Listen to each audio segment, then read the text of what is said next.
Oh, hello there. I see you caught me reading this vintage Sega Power magazine from January 1995. This one even comes with a very attractive keyring. So why don't you come? Come, be silent and join me as we explore the reasonings behind exploring such vintage magazines.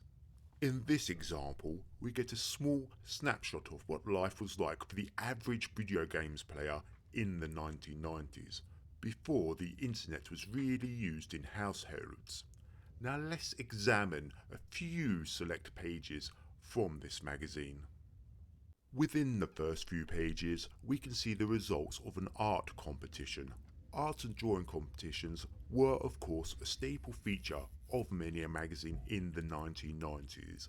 This one in particular features none other than Earthworm Jim, where the entrants must draw an obscene picture with Earthworm Jim along with lots of sweets and candy. This personally pleases me as an admirer of the obscene and Earthworm Jim. Primal Rage, a game named after my favourite emotion. This appears to be a preview that also features the making of the actual game. I find this very interesting as the game used real models for the characters. There is also a list of the top 5 monsters, but to my dismay, I am not featured there. But I do so appreciate the images of the actual models. There is also one before it was painted. Marvellous. Carrying on with the Primal Rage article here, we see a lovely 1990s workstation used by a developer or artist and a top 5 rubbish monsters list. Luckily I am not listed. But let's just have a look at that beautiful workstation used there.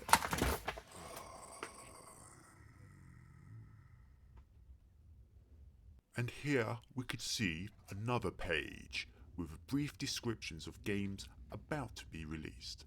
But look, I do so love this psycho pinball advert, featuring what it believes to be a psycho human being. He looks rather normal chap to me, especially in this day and age. Ah, and here we have another competition. This time you could win a Sega 32X and some Mortal Kombat 2 goodies simply by having the most ridiculous hairstyle and then taking a picture of yourself and sending it in. And here we can see an advert for The Shadow with a young Alec Baldwin, of which I've still not seen. And a rather attractive Earthworm Jim advert here. Love it. This is the start of the featured Cannon Fodder review here for the Sega Mega Drive or Genesis. As you can see, beautiful layout with lots of captions and pictures. And here are the next 2 pages of the featured Cannon Fodder review. As you can see, more lovely captions and pictures, as well as some very amusing writings. And now we come to the final part of the Cannon Fodder review for the Sega Mega Drive or Genesis in the US. As you can see, there's category marks out of 10 with a final respectable score of 91%. And here we come across a Shaq Fu advert, where Shaquille himself looks like he's in immense pain. And this is how you get your games in the 1990s, through adverts like this, where you can see such gems as Soccer Tournament for $29.99, and look, Urban Strike for $33.99. This was all before internet shopping, so to buy a copy you had to call them up or visit them in store. Oh look, there's Sonic Spinball and Desert Strike for $19.99. Oh, and there's Micro Machines. All such marvellous games. And here we come to another review, this time of a game called Syndicate. I do so love this game, though I do love it more on the PC or Commodore Amiga, though I do like the console version of this. It has very colourful, very cute, sprightly characters, and the gameplay is quite addictive. At the end of the Syndicate review, we can see it gets a very respectable score of 90%. But what's this I spy? Omara's Discount Warehouse. I do so love these lists of old games catalogues, seeing their various prices of how people used to buy games in the 90s and any other decade for that matter. You could buy Master System games for as little as $7.99, even Mega Drive games for as little as $9.99. There's even a special offer to buy a Mega Drive 2 with 2 control pads and a game for $94.99. How marvellous. Again, you had to order these by mail order or give them a call. Now, I'm quite disappointed by this. I have played Clay Fighters and I quite liked it. A very jolly game, but 55% in my opinion is quite disrespectful, as well as the one-page review they gave of this game. As you can see, it looks rather good. And here we have another disrespectful one-page game review here, this time of the Animaniacs. But it did score quite a respectful 76%. A very jolly game here. If we look next door, we can see a rather lovely advert for some unofficial joysticks and joypads by ASCIIware. A lovely make. Oh, and here we have a 2-page review here of a game called Viewpoint. A very lovely looking shooter. It scored 85%. I'm very pleased with that. And we come across another unofficial controller advert. This time by a company called GameStar. Very popular in the 1990s. Made lots of unofficial controllers and multi-taps. Next to a rather average game review, The Page Master. Plays as it sounds, 40%. I think that's fair. Here is another single page review here of Wolverine. Lovely visuals in that game. An adorable Lion King advert. A single page Snatcher review here for the Mega CD. Lovely vintage anime visuals there. Great game. And this is another games mail order service. We have to phone or even fax or fill in this form to buy a game. Oh look, this is a rather impressive double-page spread advert for a video game shop that also no longer exists. Lots of good deals on the Atari Jaguar and Panasonic 3DOs there. Oh look, you could also trade in your old Amiga 600 for a fantastic Atari Jaguar for just $179.99. No thank you, I think I'll keep my Amiga 600. Here is a lovely little Action Replay Mark II advert.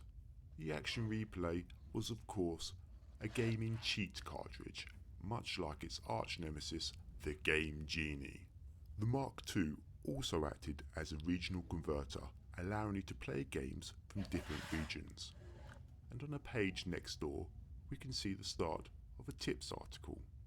How very exciting.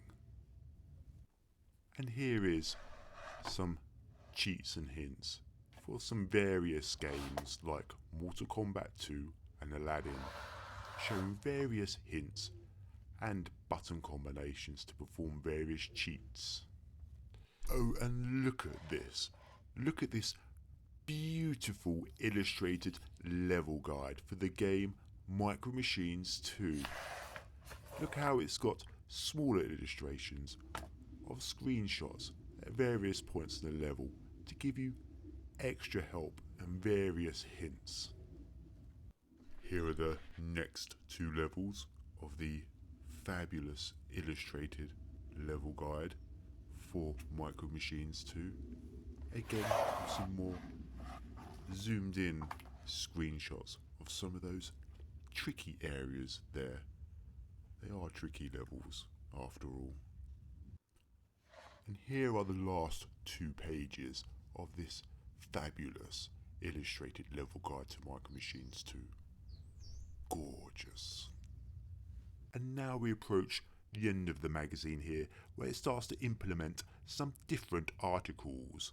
Here we can see a reader's top 10 list that has Mortal Kombat 2 at number 1, but surprisingly Black Sabbath at number 5 with I Am Iron Man. And a strange article here where a small human boy reader has sent in this photo only for the magazine to call him, and I quote, a podge. And the why the hell did they make that of the month is a game called Dynamite Headdy. There is a useless product of the month article where it insults various forms of thermal underwear for both males and female humans. And if we look across the page here, we can see that the fashion casualties of the month are a pair who call themselves the McSpam Brothers. There's a turn-ons section that lists the apparently good things to listen to. Massive Attack are listed there, so I do approve of that. And look, there is a The Kids Hate You section that lists the things that is apparently not acceptable to like in your adolescence. How fun. And now we come to the final 2 pages of the magazine here. As you can see, next month's issue comes with a free Mortal Kombat 2 mask. Sublime. And now let's just appreciate this mega Turrican advert. Beautiful artwork. And if we turn over, a Konami advert with 3 games, Lethal Enforcers 2, Robotector and Snatcher. Beautiful advert, beautiful games. And there you are, like this example here. I do so hope I have inspired you to read such vintage magazines. It is so very interesting to get an idea of what was going on at that point in time, as well as a look into the culture and humour of the times. Goodbye.